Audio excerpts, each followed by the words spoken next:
Assalomu alaykum hammaga. Bugun sizlar bilan yana bitta platformani ko'rib chiqamiz.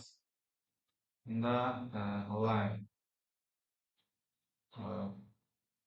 bunda asosan yangiliklar sahifasiga ishlatilgan yangiliklar veb-sayti Daryo, Kun.uz kabi platformalarga o'xshash deyarli.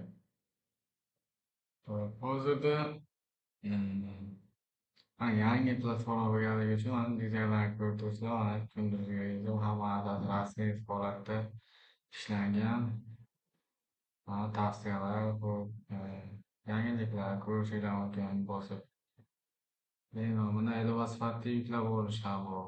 Imkoniyati amalda start qilingan. Mana yangilik, mana bu asosiy preview. Mana qanday chop etilganligi